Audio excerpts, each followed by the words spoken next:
How do I look? You look great. You look like you just visited Egypt. Wait, you knew I was wearing a graphic tee. No, stop that right now. Show everybody your shirt. They're not really looking at your shirt right now. For the people who are listening, you're not going to tell them what it is? Oh, yeah. It's a girl. It's a girl with a shotgun. We are rusty. And it is a graphic tee for Alamo Drafthouse Cinema in Texas. Presumably from one of the... Pulp Fiction. Isn't it from Pulp Fiction? Jackie Brown. That was it. Either way, you're copying me. No. I had this on first. I've been setting up all this time in this shirt. You know what? It doesn't even matter because you have hair all over it. So you should really just change it anyway. You just want to be me. I don't. You have penis envy? Not at all. I like wearing lip gloss. Check the mic and make sure it sound right, boys. Hey listeners, ever wonder what it would be like to blow up your comfort zone at the tender age of 50? Well, we did just that. When our last kid went off to college, we hit the road in search of a new hometown. Now we bounce from city to city and bring you along for the ride. This is the Skip Town All-Stars podcast. Man, have I got a lot to talk about. I am overwhelmed with all of the stories I'm about to drop. You want to set the backdrop? Okay, so my version of how it happened might be a little different than his version of how it happened, but here's my version of how Egypt came about for James. His friend was going on a trip. Bill. Yeah. The goat, Billy Goat. Yep. Bill was going on a trip and his travel partner backed out. So he had a vacant spot open. From what I understood, the tours were laid out. The hotels were picked. All James had to do was join in on the fun. And James did not want to do that. Yeah, he's laughing because we did not travel that way. No, I know, but that's how alert. That's how Bill presented it. Everything is done. All he has to do is join me. I wasn't invited, which is fine. I wouldn't have gone anyway. It didn't seem like a trip that was really appealing to me. And I know that sounds crazy being a travel podcaster. And I even hated sharing that with our listeners who were DMing me, seeing pictures of James in Egypt and asking why I wasn't there.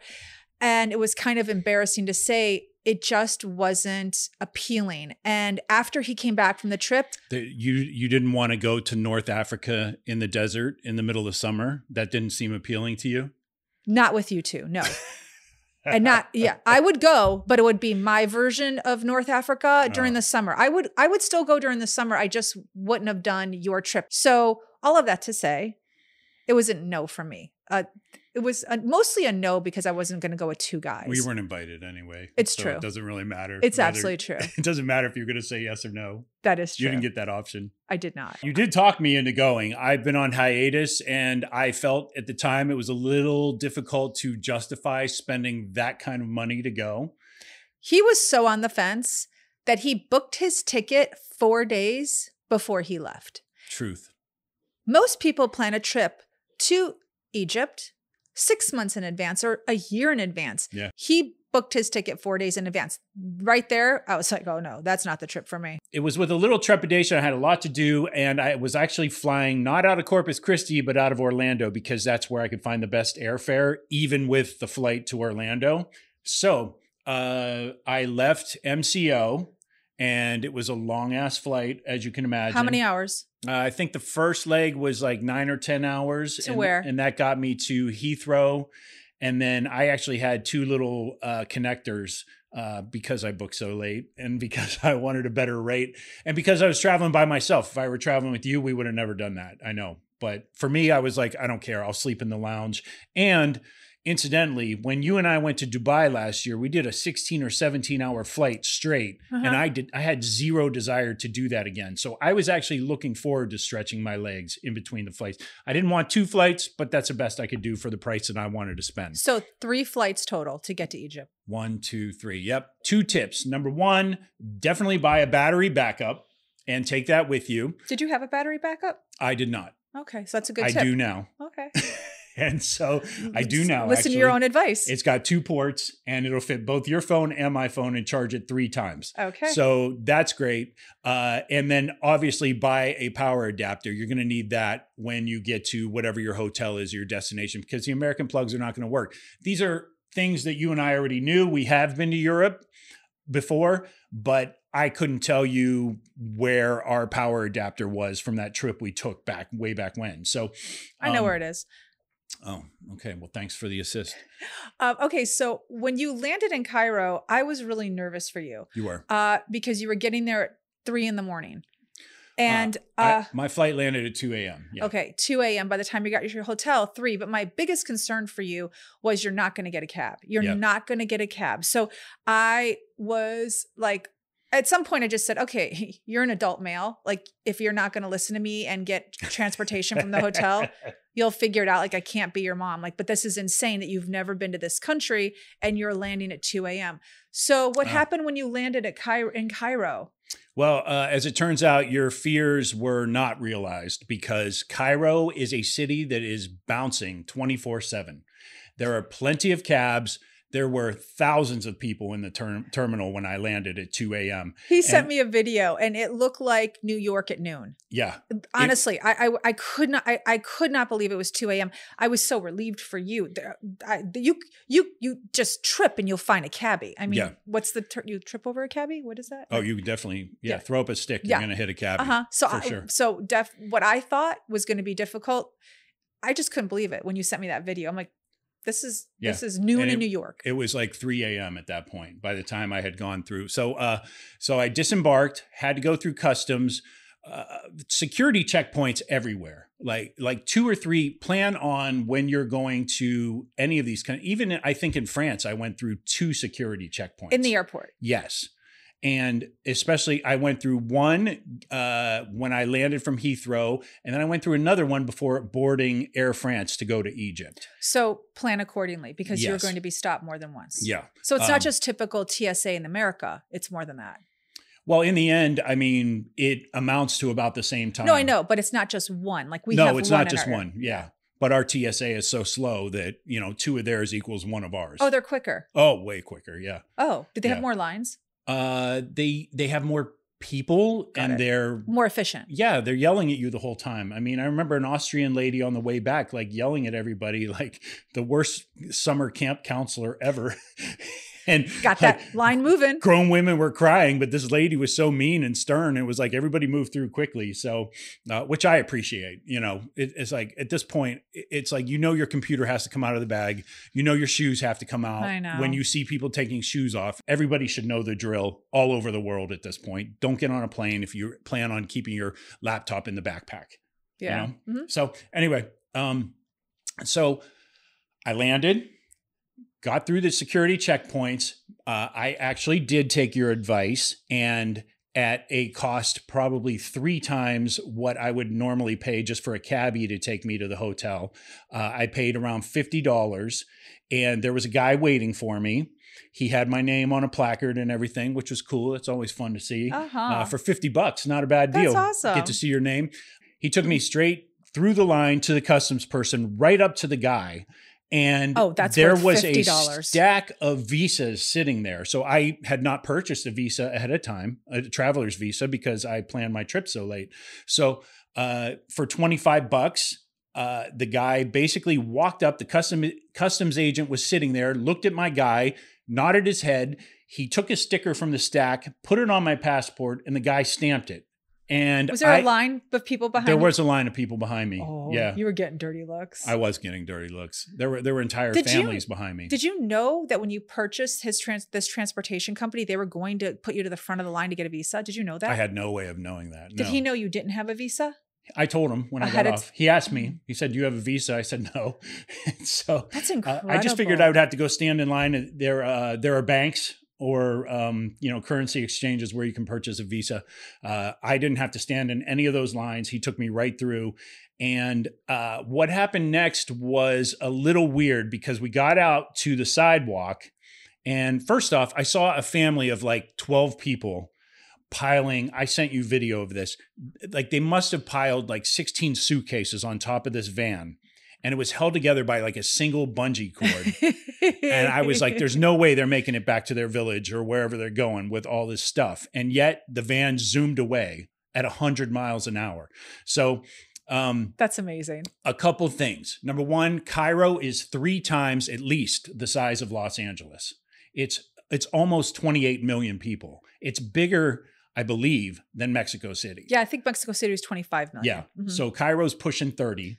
It's huge. There is like honking everywhere. The minute the glass doors opened and I exited the airport, it was the loudest frenzy I'd ever heard at 2 a.m. when the Lakers had not won a championship. So it was crazy. People everywhere, cabbies screaming at me, my guy waving them off. And we stood there on the sidewalk waiting. For what? My driver.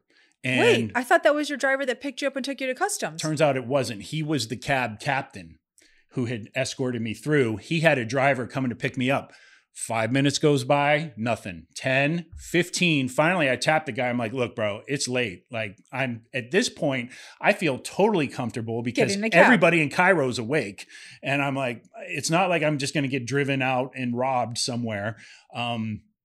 And so, long story short, he finally called a different guy. And about 25 minutes later, the guy came and picked me up. So you were there for 45 minutes. I was easily there 45 minutes after I got While off there's my flight. cabs all around you. Everywhere. And so that stinks. It did. It stunk. But what stunk worse was I get in the cab with this guy and he's like, I'm not supposed to be the one driving you. I do a different hotel, but I'm going to take you because your guy, I don't know what happened to him.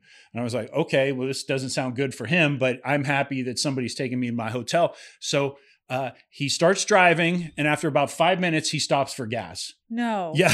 No. So I'm like, okay. Oh, wow. And that's a bad entrance to any vacation. It was I have fine. to be honest with you. It was fine for a minute. Bad beginning to any vacation. Yeah. But then he's like chatting with so it's not like America where it's self-serve. There are people at the gas pumps and he's chatting with the gas station attendant. Oh.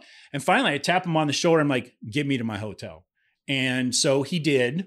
And I checked into, he just thought like, I'm gonna visit with Joe. Yeah. I mean, he had, I think he had all the time in the world. He did. And so that part was, that was a little, it's frustrating when you just want to get somewhere and you're in a foreign country and you're like, you're excited and you're like, oh, I cannot believe this is happening. It was anticlimactic. Very. And that's happened to everyone, I think, at some point. I mean, it happened to us in Paris, remember? Totally. 2 hours to like get a cab, literally 2 hours. Yeah, so yeah. That was the worst. And so similar experience. And I really just, at that point, I wanted to check in because now it's 4 a.m.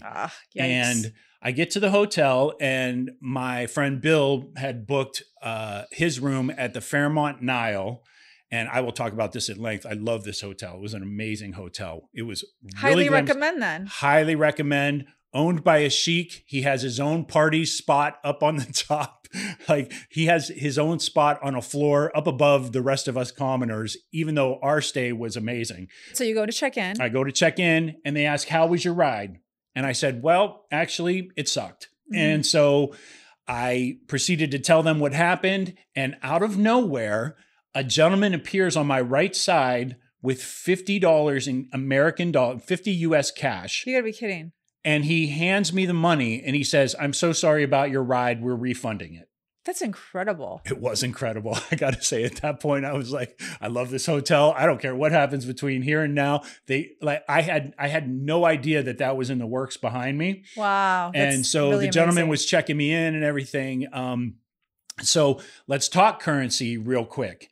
31 Egyptian pounds to a single US dollar. So if you see something for $1,500 in Egyptian pounds, that's about $48, $50. Okay.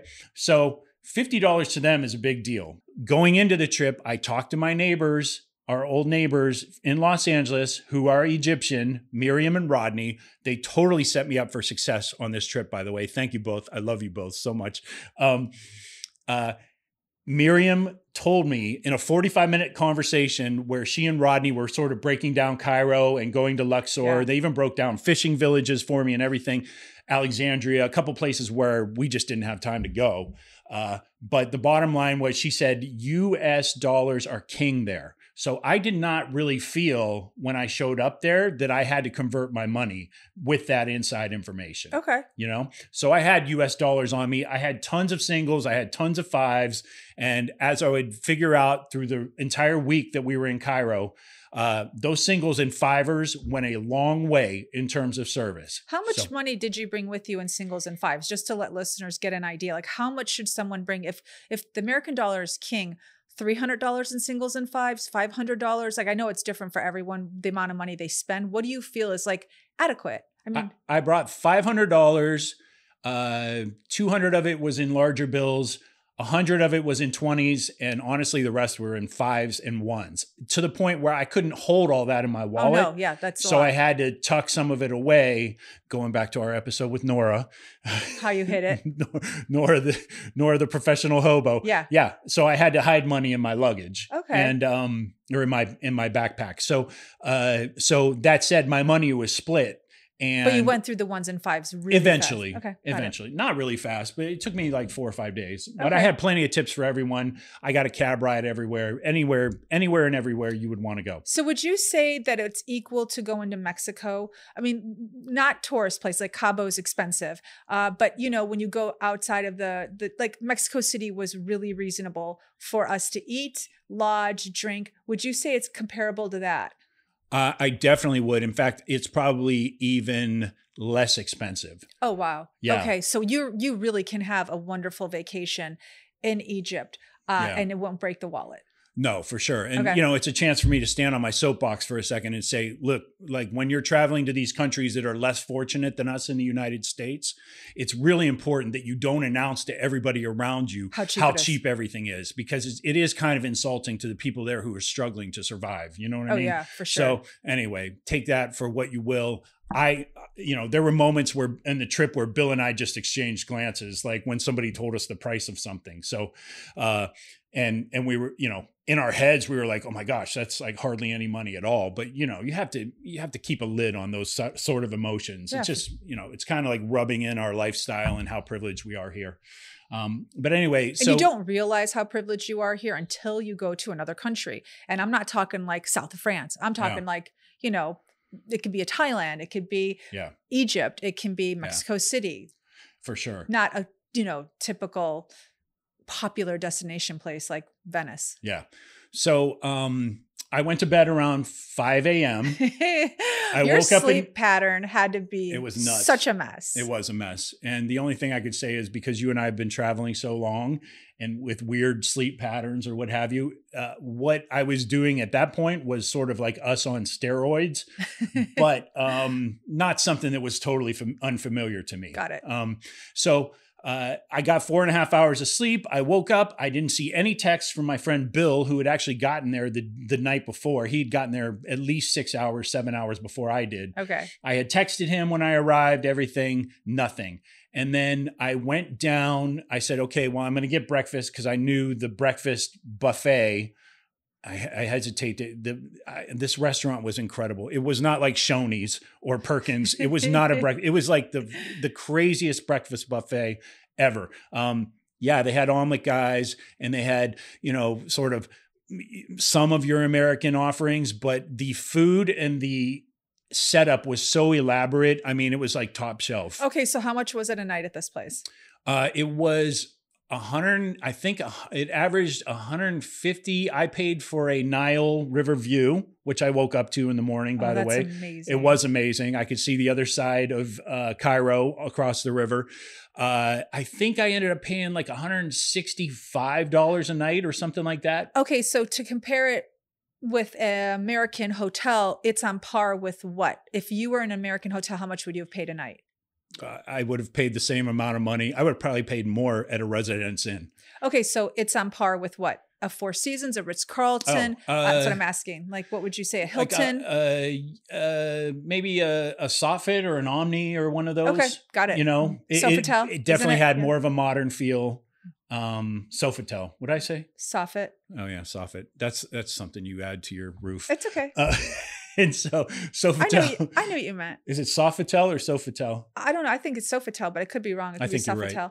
Yeah. So anyway, so it's not quite a Four Seasons, but it's like it's up there. It's like, okay, got it. It's not as regal or as ornate as like a Four Seasons. Got it. But it definitely had modern embellishments. But high end for sure. Definitely. Okay. I had a bathtub with a window view of the Nile. Oh, did you use a bathtub? No. Okay. because I don't know. I just didn't. You're busy. I was busy. The shower was incredible. Inside the room, there was a rug with sandals. If you were so inclined to do your morning or afternoon prayers, if you're of a certain religious persuasion. Yeah. And so gold everywhere, mirrors everywhere, but sort of linear, not like kingly. You know what I mean? That you would find in some other hotels. Okay, so the buffet was incredible. The buffet was incredible. And sure enough, there's my friend Billy Goat sitting there. And he's like, I've been texting you all morning. And I sat down with him. The texts weren't going through? AT&T had not caught up with me in Egypt at this point, I guess. You know you have to turn your phone off and turn it back on to connect to the local tower. Did you know that? I didn't. I mean, I had coverage when I landed. So it seemed like it automatically, and it said the network name or whatever. Okay. I don't know. I hadn't considered it. I wasn't on the hotel Wi-Fi at that point. That's fine. So as we were sitting there having breakfast, all of a sudden, all of his texts started pouring through. But we were in great shape. We were happy to be there, and we got off to see the Egyptian Museum. Isn't everything in that city a museum? Why do you need to go to a building? It's actually in Cairo. It's not. Cairo is very city. It's very dirty. It's dirty. It's a dirty city. I'm just going to say that at the outset. And one of the things that we would come to realize in our days there is it's kind of... Is it like the Indiana Jones movies? No, I mean, it has like, people are wearing jeans and stuff. So it's not like that at all. But there's rubbish everywhere. Oh, so it's not they don't pick up after themselves. No, a lot of pollution, a lot of smog.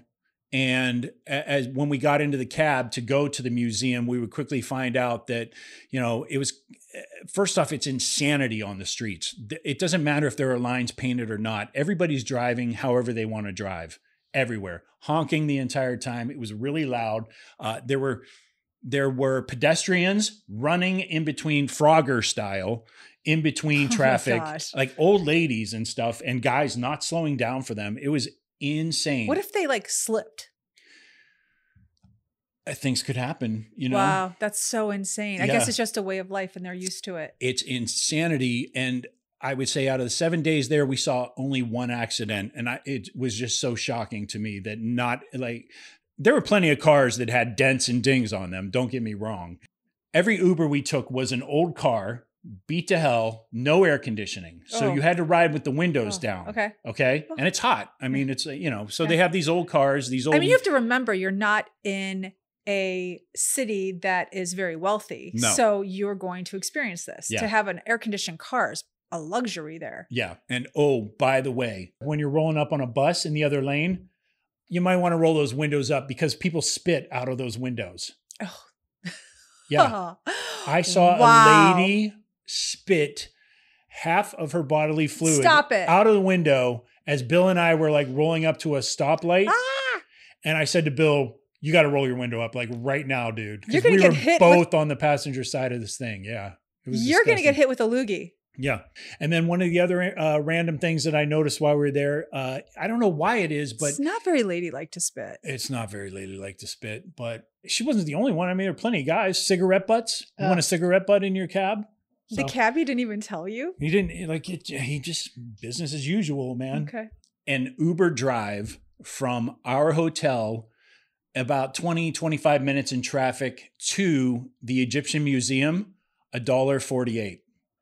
Wow, that's incredible. How many miles do you think that was? I know you're in a city and you're in traffic, but if you had to guess, was it 5 miles? At least, I mean, maybe 5 to 8 miles, something like that, somewhere in that range. That's crazy. $1.48. In Los Angeles, that would have been $30. Yeah. So Cairo's really busy. So they have to have a museum there because some people don't make it out of the city limits to see what the sites, is that what it is? What's the main, Cairo is the biggest city in Egypt. So when a lot of foreign travelers come, they're coming into Cairo. So yeah, you have to have about 30 miles away, 30 minutes away, 40 minutes, depending on traffic, are the pyramids of Giza. Okay. So they're right outside the city.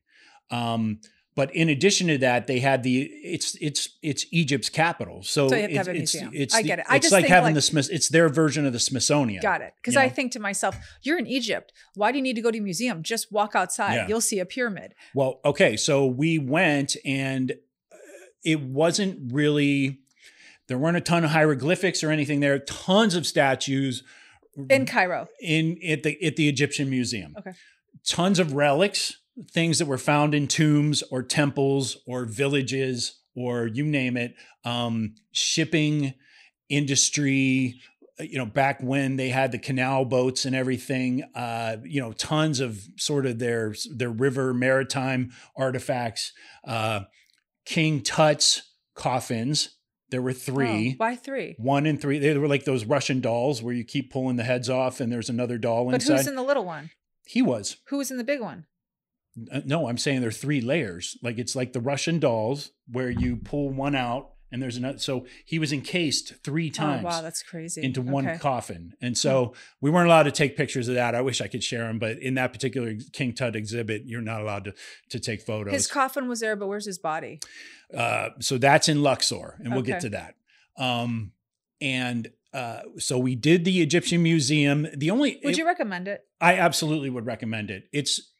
That was like Indiana Jones. It was a museum out of like the 1920s. Oh, the way it was designed, the way it's set up, it was really, really rustic inside there. So just the museum itself was like looking at the ceiling and like, it's old. There are broken like panes in the glass. They were like it's an old ass museum. There's just no other way. And so you can see sort of the masks that were put on a few of the pharaohs and all that, but the glass is smeared. It's like, serious. It's like you walked into somebody's house and they had all this stuff laying around. It's and crazy. And they didn't clean it. And it was just dusty. It's like an old guy lived there and died 20 years ago and somebody just found this place. Going back to what we were saying about it being a dirty city, there was a lot of cognitive dissonance for Bill and I because at the hotel, our cab drivers, our tour guides all said, Cairo's a really safe city. So when you see that level of poverty versus, security and safety, you instantly think there's a lot of crime in that area. Well, yeah, because in our experience, poverty equals crime. Right. I mean, really, in the States it does. Not there. I don't know. We haven't been to enough countries to experience what it's like anywhere else. Does poverty equal crime in other places? True. But in the United States, it certainly does. So that had to be really like surprising for both of you. It was weird. It was like, I should feel unsafe in this area, but I've been here for 48 hours and I've seen nothing, no evidence on the streets of something being unsafe. Is it because it's predominantly Muslim? I think so. Yeah. Okay. It's 70-30, incidentally. It's 30% Coptic or Catholics. And 70% Islamic. So is the rule the same as it was when we went to Dubai where women are covered? You can leave your laptop on a table and no one will steal it. Is it that kind of? There is some of that for the Arabic countries who exhibit those practices, but it's not like Dubai where it's expected. Okay. Saw plenty of women in shorts, tank tops. Did? Yeah, all that. So I just think with 30 million people, how are you going to police that really? And you want so remember they're destitute. So if you want to show up there and throw your money around wearing a pair of shorts, they're going to be happy to see you. Got it. So after the museum, we Bill had met a couple of friends, Mary and Gary. Turns out they're from Fort Myers, Florida. He met them where? On the plane? He met them on the plane. Okay. He had taken a little connector to Sharm el Sheikh, which is another regional airport there. And so he met them. We went over to their hotel and met them in the lobby, had a drink or whatever. They were staying at the Hilton. It didn't look as nice as our hotel. I guess it was not owned by sheiks. I'm not sure. And no, Hilton is not. No, but afterward, we all made a plan to head out. We were going to go see the light show at the pyramids. So what is a light show? Because when you say that to me, I just think like a Pink Floyd concert. It sounded like that to me as well. We took an Uber to the pyramids. Okay. 25, 30 minutes, $3.40. Nice. Yeah. And I could get used to that. I tipped the guy $5. On the way there, though, you could see like people will literally be walking out of their apartment buildings or whatever, and there'll be a median in the middle of the street. They're just standing there? No, they would dump their garbage and then walk back. What? They would have those like Home Depot style buckets, and they would just dump the garbage on the street in the median. Yeah. Wait, why? Did the garbage man pick it up there? I don't think so. I don't know. It was just. But then it piles up. It does. Does it yeah. get? It was. I can't. Wow, adequately. that's so crazy. I cannot adequately describe how dirty, polluted the city is. And that was everywhere we went. They must not. I don't know. Sanitation for 30 million people. You would think they'd have it designed better. There's a cultural issue there where I just think it's not that big a deal for them. Okay. Yeah, that's my only to takeaway. dump trash in the median. Yeah, you're right. You're absolutely right. It's something that we can't wrap our head around, but yes. Yeah. Okay. So go ahead. So you're seeing people dump trash in the median while you're headed to the Pink Floyd light show. To one of the world wonders. Okay. That's insane. It was insane. So we got out of our cab when we got there. I tipped the guy $5 and he looked at me and he said, "I'll wait for you." And so we were like, okay, so he was going to wait in the parking lot. Obviously he had made enough money for the day and he doesn't want to drive around looking for some other fare. So do you tip him again? We did actually. That's amazing. Our friends had gone in and something happened. The guy told them like, there's no light show or the light show sold out or something like that. Didn't matter because across the street from where the pyramid complex is, I'm going to use the word complex, but where their sort of national archive or their national park, where you could see the 3 pyramids of Giza, there are plenty of rooftop restaurants. Oh. And so we went into, I think it was like the old Cairo Hotel or something like that. That was so smart. Whose idea was that? We didn't really have an option and we were all there. So you just looked up and you saw everyone on the rooftop. Yeah, you're like, oh, we're doing that. Totally. That's brilliant. Oh my gosh. That's like a nice little hack. Yeah. So we went up there. One of the things that we'll get into when we talk about Luxor is their agriculture, but fresh guava, papaya, name a juice, orange juice, smoothie, raspberry, you name it, anything. Strawberry. Any flavor you want. Banana. Any flavor you want. Like a smoothie for like $1.20, the best damn smoothie you've ever had. Oh, so it is similar to Dubai then, where because it's predominantly Muslim, they don't drink alcohol. So they have to make the fruit juices phenomenal, like super fresh. And they come up with the best concoctions, like a mint, raspberry, orange concoction, or it could be a spritzer. Like they do spritzers there. They do. I think they're a little harder to find. Dubai is way more creative with the ingredients. Okay. This is predominantly juice. And when I say juice, it's actually got a level of puree to it. Oh, like yum. you can taste the fruit inside there. So I would have been in heaven. Yeah, you would have. I'm it was great. I mean, person. I think Bill had like 30 smoothies the entire time we were They're there. so good. You're not a smoothie person. So for you, were like, I'm not. I had one here and there. They were delicious. I'm not a guava person really either, but it was really good.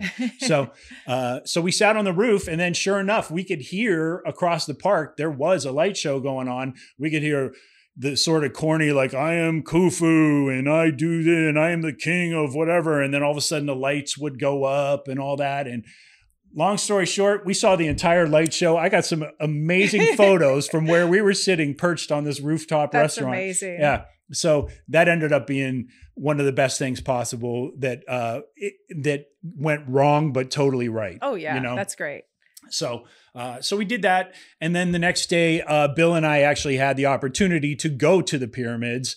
Our tour guide, Manar, is such a great tour guide. We were blessed. We were really fortunate with tour guides the entire trip through Egypt. So we get to the pyramids and Manar is showing us around. There are dogs everywhere. Dogs.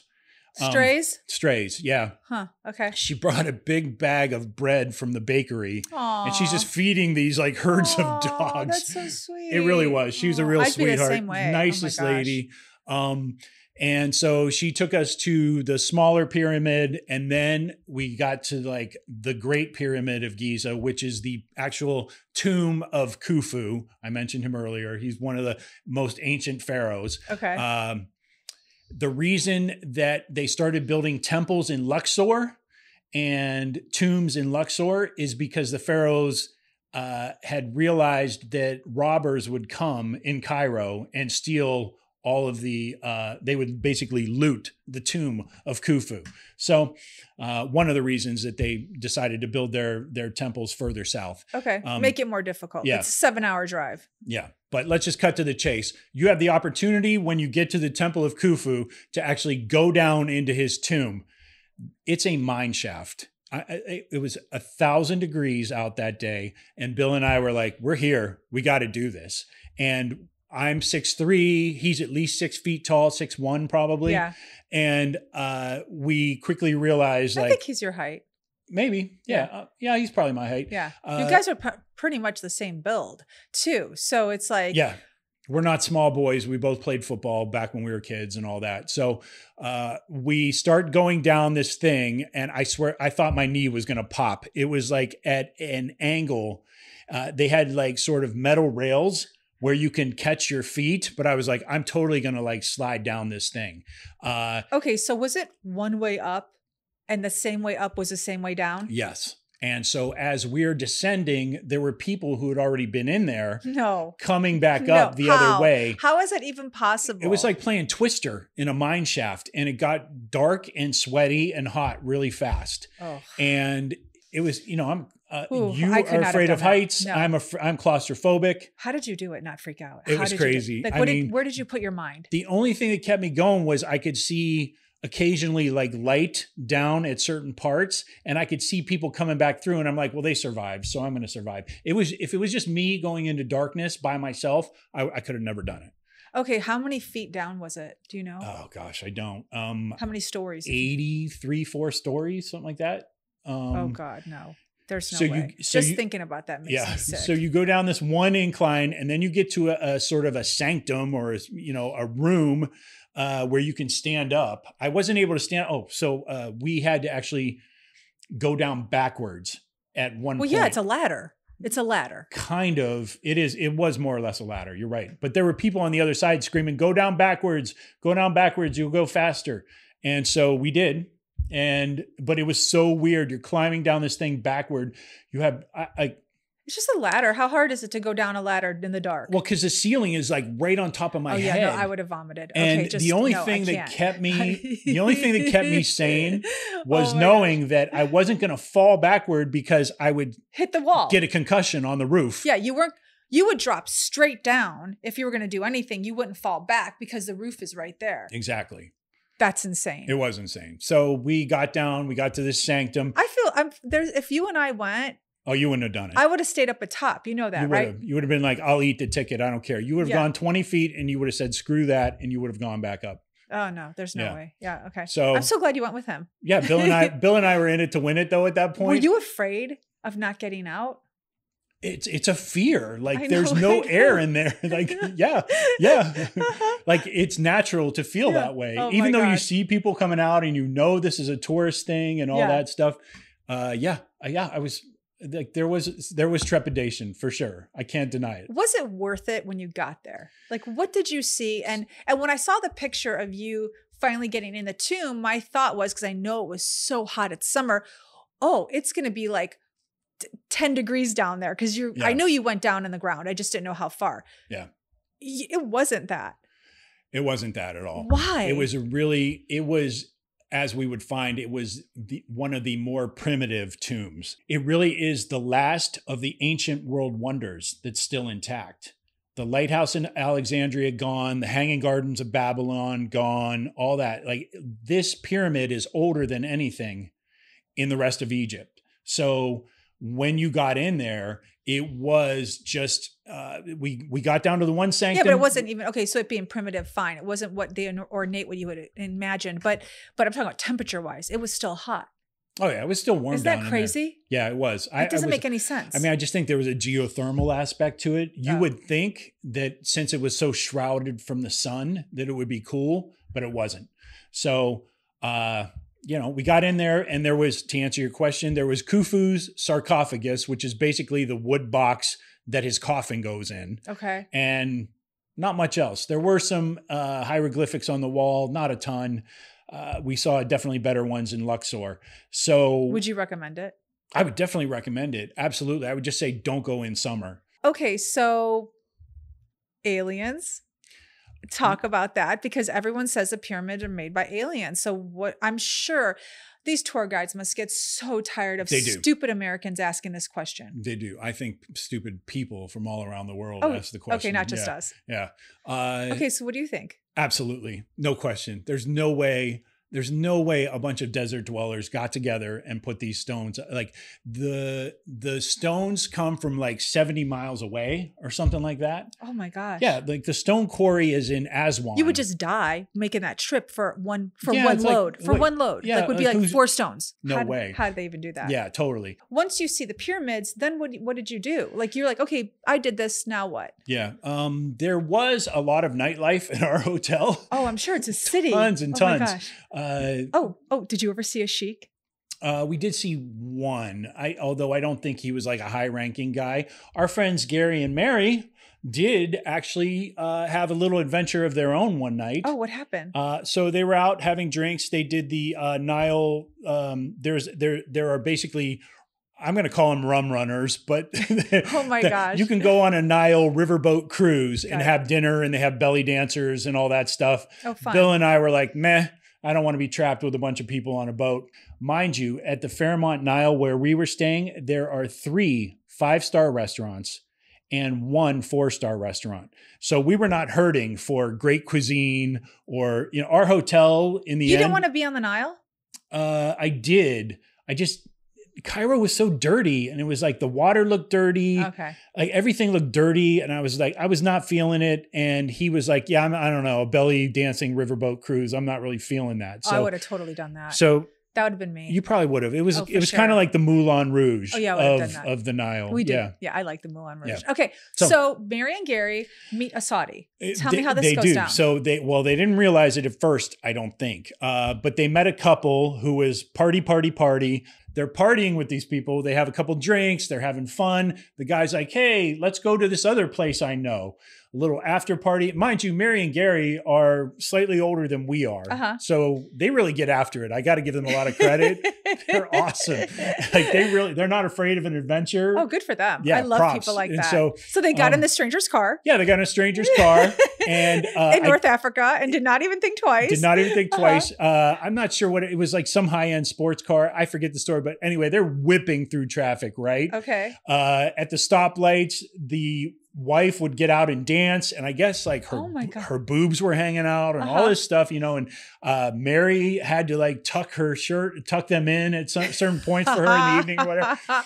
At some point in the evening, it's revealed to them that they're Saudis. Oh my gosh. So they had more money than God. They had more money than God, and whatever their conservative confines were in Saudi Arabia, they came to Egypt. It was basically their Vegas. Nice. They would just rip it up. And so they were out all night. They had a good time. And I thought that was such a fascinating story. I wonder how the wife back in Saudi Arabia behaves. She definitely dresses more conservative there. She showed Mary a picture of her in her burqa. So, you got to be kidding. No. So boobies were hanging out in Egypt, but everything is tucked in Saudi Arabia. Got to get it. That's so crazy. I didn't even know that women were allowed to let loose. I think when you have all the money in the world. I didn't think that they were allowed to do that, honestly. They're not supposed to. I'm sure it would be frowned upon with certain members of the family, I guess. I don't know their names, so nobody's implicated in this story. Right. I wonder which wife she was. You think she was a fun wife? Oh, definitely. And the other wife was at home taking care of the kids? Probably, yeah. He's got like 4 or 5. The other wives, yeah. She was the booby wife. She was the 6th wife. She was the booby wife. He's like, let's get the boobs out. She was the new addition. I'm taking her to Egypt. Absolutely. Yeah. Okay, so really quick before we go into Luxor, I know I've heard that the cuisine there is pigeon. Is that true? Okay. So while we were at the Fairmont, we made friends with a couple people there. One of them is Ayman Hussein, who was the restaurant manager for one of those 5-star restaurants. You made friends with the restaurant manager at the Fairmont? I got to meet his wife. She's from Texas, by the way. He met her in Texas. I know, it's the craziest story. They met while they were both attending community college. And ultimately, he decided, I think, that he was going to move back to Cairo, and they were in love, and she just agreed to go with him. So is she Egyptian living in Texas? She is now. No, she's a Texan living in Egypt. Oh. You got that backwards. That's crazy. And they have a 5-year-old boy. He had just graduated kindergarten, and we had been hanging out with him. Like, he would come and sit with us at night when it was just Bill and I at the restaurant. And so it was like 3 buddies. It was like he joined our little troop like immediately. We were instant friends. And we got to meet his wife on the last day we were in Cairo. And he, she said, it's so weird because coming here as a Texan, it was culture shock for the first year. And then the first time I went back to Texas, that's when the real culture shock set in, because it's so safe here. There's no drug use or homelessness on the streets. Sure, there's trash and pollution and all that other stuff, but they actually live outside of that in a suburb. So they live in a nicer area. She said, I went home and there were murders everywhere in Texas. And that's when I realized this is the real culture shock for the rest of the world. Wow. That is true. That is so true. She's super happy there. Aww. Loves their life, everything. Their little boy is adorable. He was a really great guy. But anyway, going back to the pigeon story. Yeah. So I had been hearing from our friends in LA and random people in Cairo. You have to try pigeon. You have to try pigeon. You have to try. It's so disgusting. The thought of eating pigeon. It still disgusts me. And I say that because you know where this is leading. You ate it. I know where this is going. The one night we were out having Italian You're talking dinner. too much about how you're not going to like it. You ate it. That's okay. I can't wait to hear that. I need to clarify. So these are farm-raised pigeons of a different species than the ones you find in New York Central Park. Exactly. or in Los Angeles Union Square or wherever. So what makes it different? It's a different species of pigeon, I guess. They're bred for eating. As Iman said, he's like, no, like this is a delicacy in France. Okay. And I was like, I don't know. And he's like, I'll bring you some. So he brought me some, and I paid $7 to eat a pigeon. and how was it? I won't say it tasted like chicken because it didn't. It was more like duck. Okay, so it's a little greasy because duck is greasy. Slightly, but it was just so... I didn't understand the trouble of it, truthfully, because it was so bony. I was just going to say, was there any meat on it? There was a little bit, but not a lot. It wasn't a ton. It was like a ton of work. It was like eating... like blue crab or something. It was like a ton of work for the amount of meat you're getting. Do you eat it with your hands or with a fork? Bill took one taste. You should eat it with your hands, I think. I saw pigeons all over Cairo after we left, and I was just like trying to not throw up in my mouth. I couldn't believe it. It was like one of those things where you're like, oh, this is a good idea when you're drunk. I wasn't even drunk. I was like bone sober. But you know how you're like, oh, this is a good idea. Then you wake up the next day and you're like, that was a terrible idea. Why did I think of that? It's fine. That's how I feel about the pigeon. All right. But anyway, there were people that were very instrumental in a fantastic stay at the Fairmont. I have to say, Iman, Kristen, the concierge, and Edom, you guys really like took care of Bill and I the whole time there. We cannot thank you enough. You really, really showed us great service. Thank you. Oh my gosh, the most important thing about leaving the hotel. I was there 4 days, ate 2 meals a day in this place because the restaurants were so great. So sorry to interrupt you, but in the States, I'm just so fascinated about what you're saying because no one ever eats at their hotel in the States. You just don't do it. One, it's overpriced and it's normally really bland. Like you don't do it. You venture out. So you're telling me in Egypt, you were like, we're not leaving. Our hotel has such good restaurants. People from Cairo were coming into our hotel to get food. Oh, that's incredible. Yeah. Okay. So it was a pretty easy call. Like we ate out a couple times. Like we went to Zamalek Island. We went to a, sort of a street food type place that had been recommended to us by Kristen, who was an amazing concierge at the hotel. Am I saying that right? Concierge? Concierge. Yeah. Okay. So she recommended this place called Zuba on Zamalek Island. It was awesome.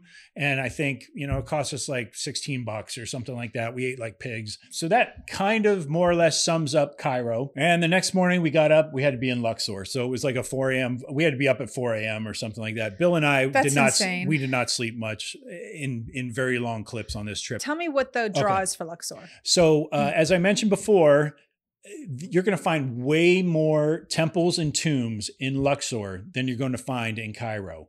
I think after the ancient times, the kings and the pharaohs basically set up their capital of Egypt near Luxor. Okay. So Luxor is 7 hours by car south of Cairo. So you have to take a flight there, really, if you want to make the most of your time. You can totally take a car there. There are fishing villages along the Nile that you can stop in. Miriam and Rodney laid out a few of those for us. We just wanted to get to Luxor. Okay, so you flew. We flew. Got off a plane, got breakfast, and then immediately jumped right into a tour in Luxor. We met our tour guide, Miriam, who would, by the end of the day, be so sick of us asking about aliens. Like everything we talked about. Did you break her? Did you finally break her? Did she admit that they were aliens that built the pyramids? She, after 2 days, we were with her actually 2 days. That poor woman. After the second day, she sent us a picture of a stone that she had found, and it looks like an alien's head. And she said, here's my alien. And that was the most she was willing to give us the entire time. So what was her theory on how they brought the stone from 7 hours away to build the pyramids? Because you said that the stone was like from 7 hours away, right? So now the stone quarry in Aswan, I believe, is closer to Cairo? Luxor. Well, we're talking about the pyramids though, too, right? Are there pyramids in Luxor or is it just tombs? The temples are, the pyramids in Cairo. Yes, there are only pyramids in Cairo, but the temples in Luxor are really where you see the craftsmanship. Oh, okay. So what was I need to know Miriam's explanation, if it wasn't aliens, who built the tombs? Ancient Egyptians were so advanced in their mathematics and craftsmanship. Oh yeah, that's a load. And I don't believe in aliens. We thought so too. I mean, there were so the first place we went is a temple of Karnak. At the Temple of Karnak, the site, parts of the site reach back like 4,000 years. Wow. So not quite as old as the pyramids, but old. 30 different pharaohs have temples there.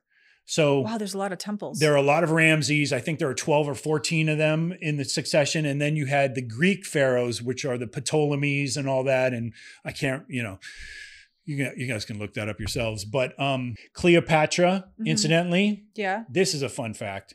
There were 7 Cleopatras.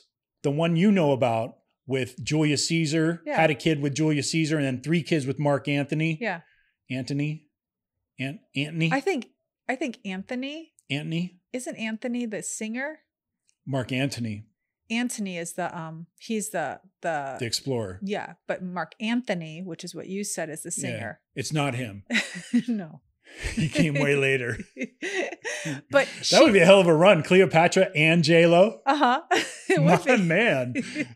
He's busy. He is busy. But so she's Egyptian. She was Greek. She was Greek. Yeah, Cleopatra was Greek.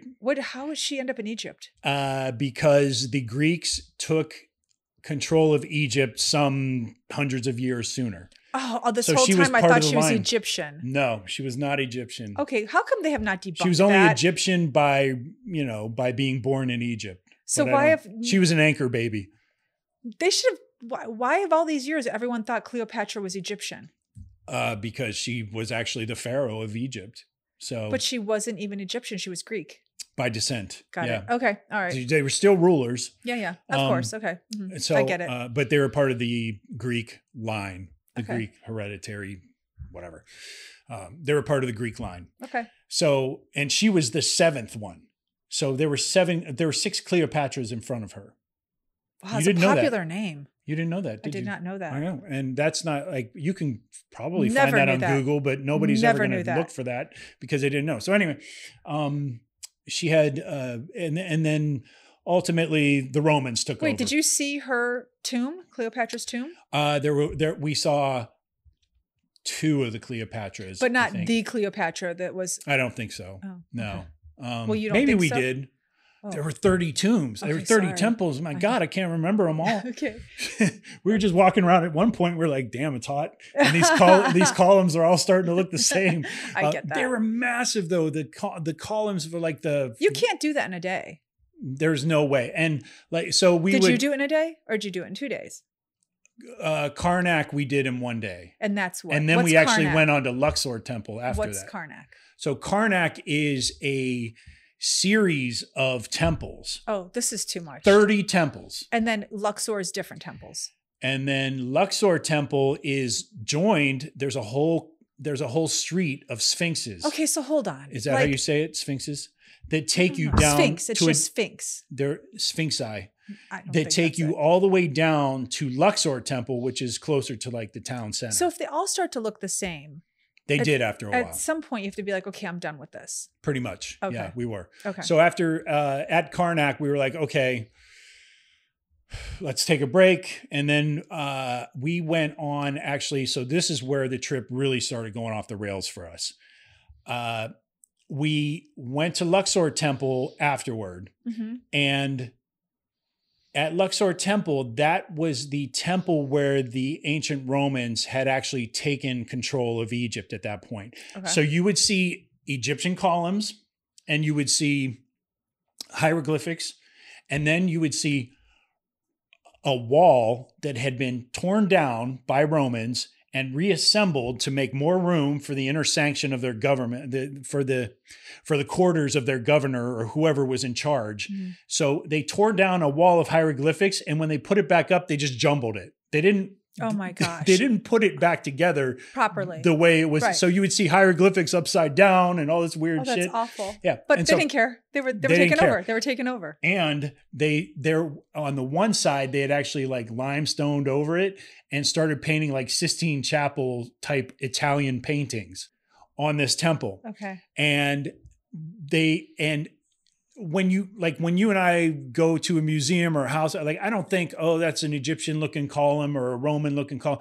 I can tell you point blank, 2 Roman columns that were installed in this Egyptian temple stick out like a sore thumb. It was the craziest stuff I'd ever seen. I was like, They just wow. wanted to make their they mark. were just rubbing it Yeah, in. yeah. Totally rubbing it in. And that's really a theme.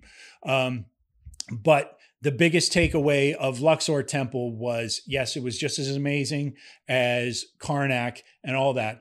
But we arrived there and it was 103 degrees that day, Fahrenheit. And we arrived at about 5 minutes to noon. It was a Friday. And there's a mosque on the property with the largest loudspeaker you've ever heard in your life. So 5 minutes into our tour at Luxor, afternoon prayers began. And because it was a Friday, they were longer than normal. They were an hour long. So it was really loud. It was hot. It was sweaty. We had already been out and we had flown from Cairo that morning. That was a wrap for us. Like something was wrong. I got all the way to the one end of the temple and started making my way back. And Bill was up there with Miriam. And he turned around at one point and he said, "Are you okay?" And I wasn't. I was totally disoriented. I had these voices like bouncing in and off the walls the entire time. It was 1,000,000,000,000 degrees. I was dying. I was like, "Give me water. Get me out of here. Like, get me to the hotel or whatever." That's scary. I didn't get sick or anything.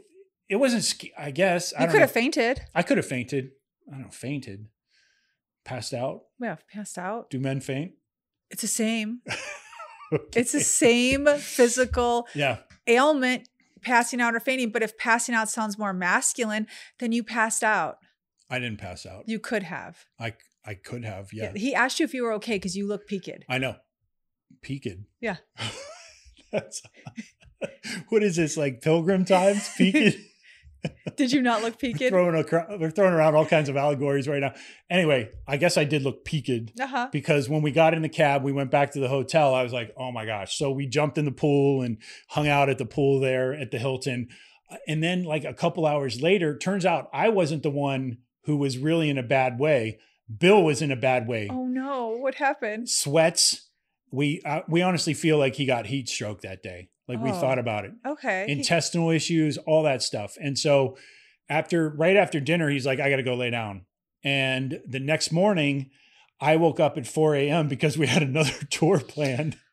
That's crazy. I had a hot air balloon tour over Luxor, which was incredible. And the most incredible part about it was I also got to check off the Nile River cruise because they took us across the Nile by boat to catch the balloons. Oh, it was awesome. That is awesome. It was. Was there belly dancers?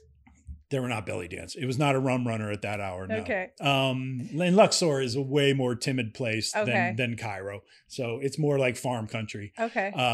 But Bill could not make the tour that morning. I checked in on him around 1 a.m., 2 a.m., something like that. Oh, And he was not still doing up well. watching TV. And he was like, I'm not good. Like, I'm not feeling Oh, well. yikes. I'm not doing the balloon tour. I'll see you on the next one. We had 2 tours planned. So anyway, So when you told me about the balloon tour, Yeah. I was fascinated and frightened all at the same time. I could never do it. legit. The one thing that I learned from you about the balloon tour that I was not aware of is how large the baskets are, because whenever I've seen them in a photo, it's very hard. A photo doesn't give you depth perception. Yeah. So I always thought the baskets come up to your hip and it's like 4 people in a basket. Okay. How? And people fall out. Yeah, very easily. Yeah. Okay. So tell me, how was this basket? How many people fit in? How big was it? I want to know it all. There were about 8 sections to each basket, and each one fit 4 people. So there were 32 people plus the balloon driver. I don't know what they're the operator, The Deathmobile. in this basket. And the basket came up to my Operator. chest. Okay, so you're 6'3", and the basket came up to your chest. So that means it's like 5'7".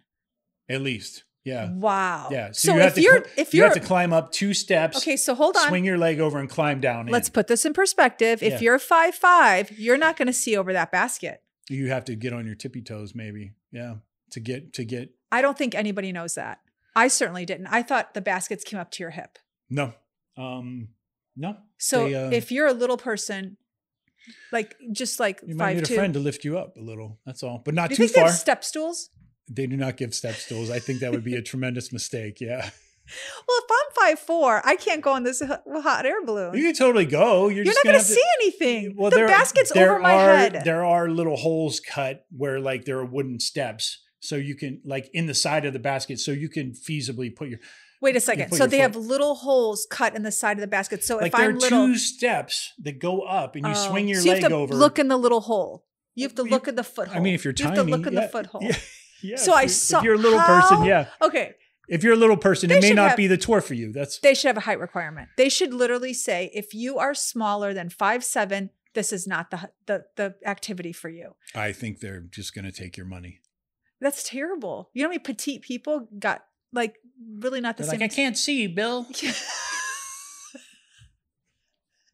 They had to look through the footholes. Oh, I see it now. Yeah. No, that's ridiculous. Okay, Yeah, I there don't know. there should be an asterisk. That's a good question. I don't recall seeing any little people or shorty shorts. Yeah, they have to they must have a disclaimer somewhere. Like if you're under 5'7". I don't think they do. No, That's on. really It's like terrible. North Africa. Disclaimers. Are you kidding me?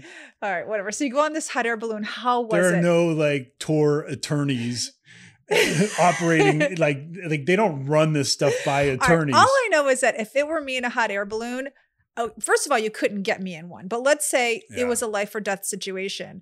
I would have passed out You would have. or I would have thrown myself over. It would have been difficult. You would have had to climb up to do it. I think It would have been willful. Like you would have literally. Like, it would have been premeditated suicide. You would have to climb up the 2 stairs to jump over the thing. Yeah. You know how people say I poo-pooed my pants? I You would would've. have poo-pooed my pants. You definitely. I would have. There's no way. I can't. Even when you talked about it, I was like, I can't just stop talking about it. It's too frightening. Yeah. So I thought of you while I was up there and I was like, oh, Denise would definitely throw herself over right now. But while I was up there, number one, the side of my face was so red because every time they torched the helium into the balloon, Uh-huh. I could feel it on the side of my face. And I got off and I looked like Two-Face, like I had red on one side of my face. But in addition to that, I wasn't going to throw myself off, but for 45 minutes, I was white knuckling my phone, trying to get photos Yes.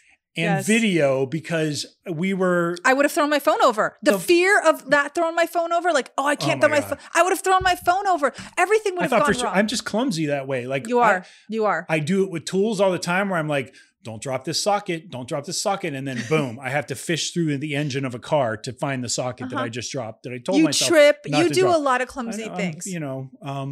Finesse is not my, Nope. I'm more bull in a china shop kind of person.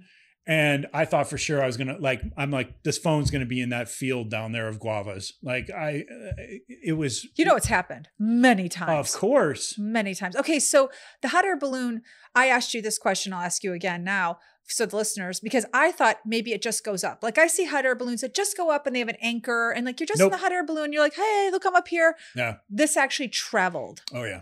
Yeah. Did it go fast? We started in one. It was floaty. Was feeling. there wind? Was there wind on your face? Not a ton. Okay.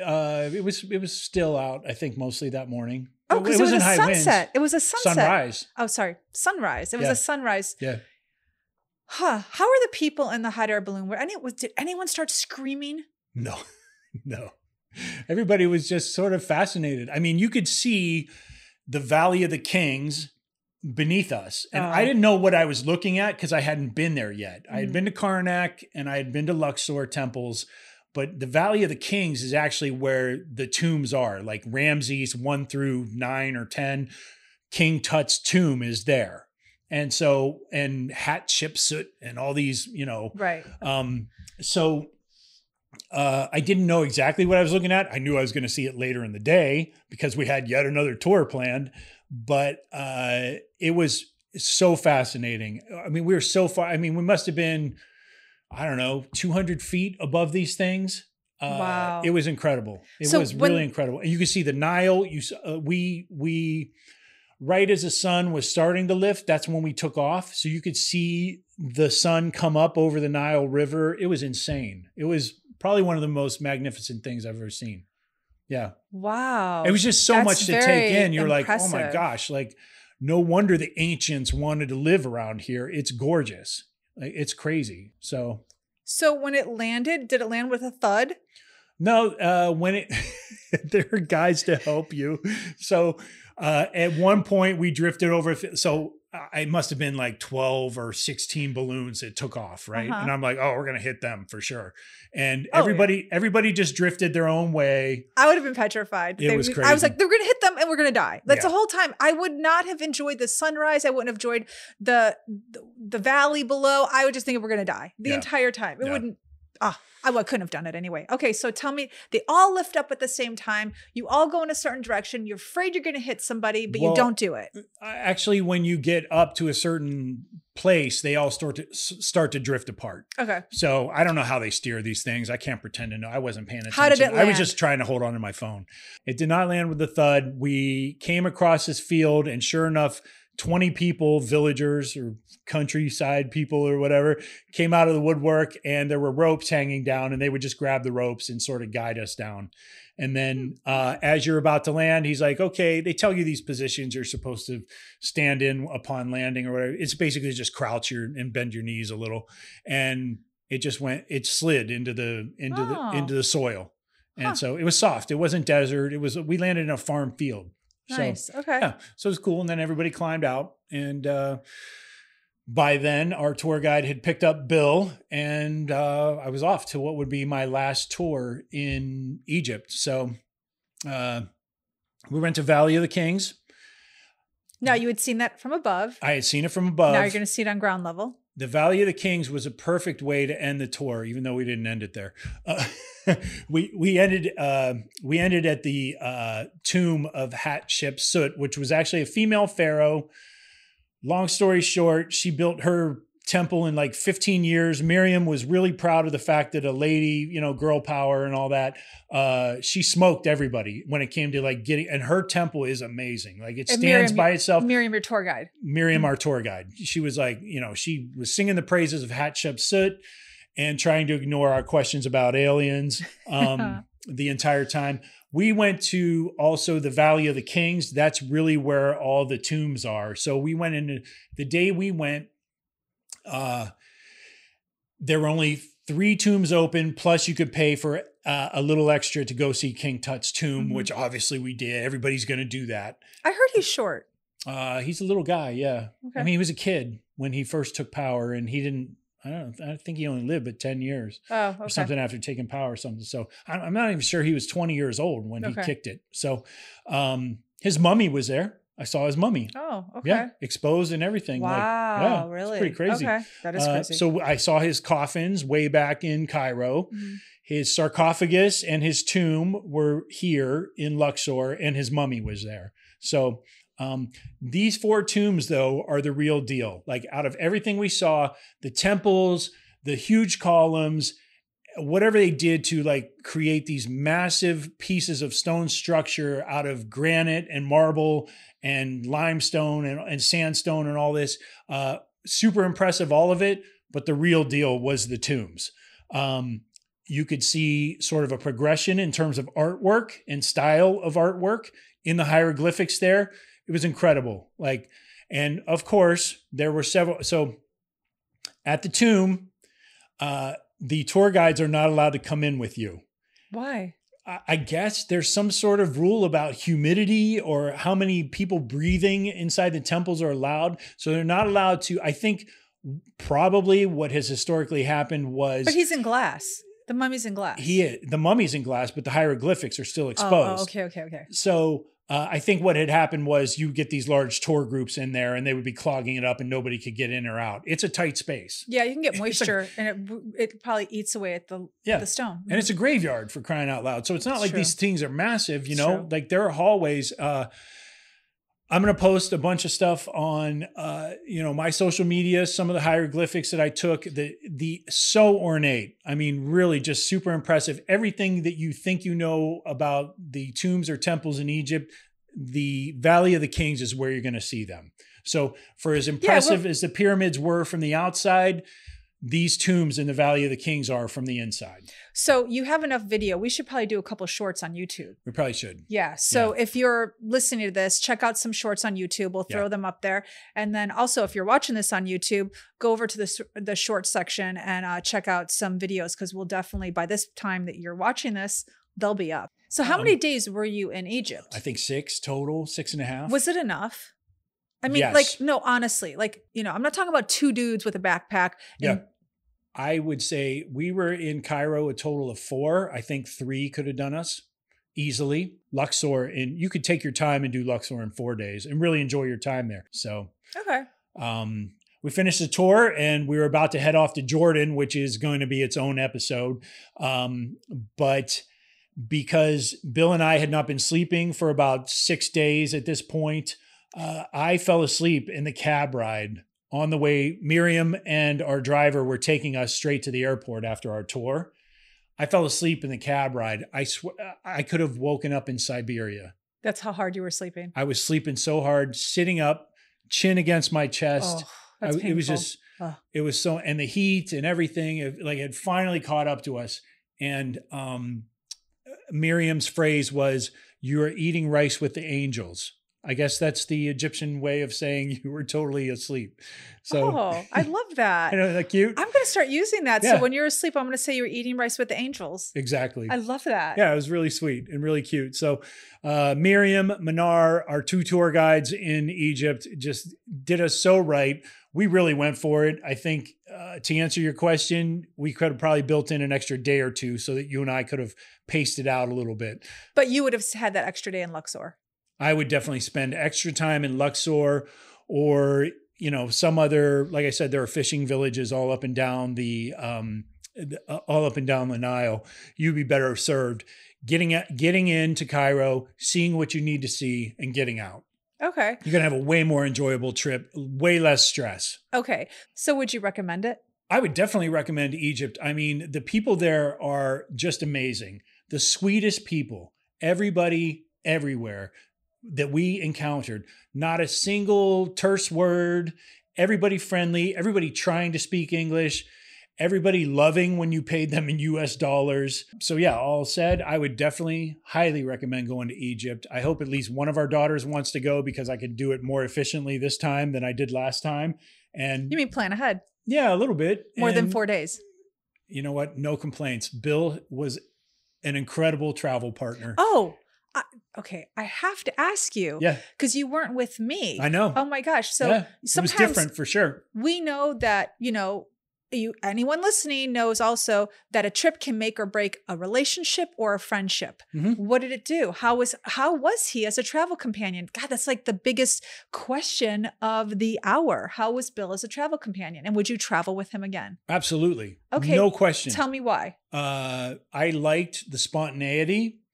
Most of the time when we get to Petra, we'll talk about some of that and how that like blew up in our faces. But the biggest thing was we were both so sort of go with the flow that if one person said, let's do this, or I'm not doing that or whatever, then you had a choice. Your choice was like the balloon tour. Well, you're sick, but I'm still going to go. So it worked out really, really well the whole time. Oh, you found yourself a little travel partner. I did. If this thing ever falls apart.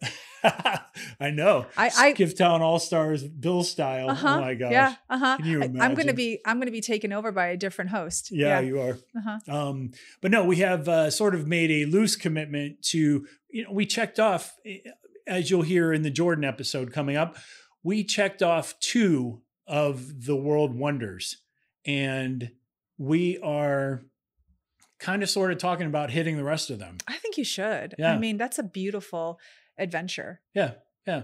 And, he and I were totally like, I don't know. We're both like grown men. And it's like, I don't want to do that. Okay. See you tomorrow, whatever. So I'll see you in a couple hours. All right. So the one day I fell asleep, I was like, oh my God, like I took 2 melatonin. I'm so sorry.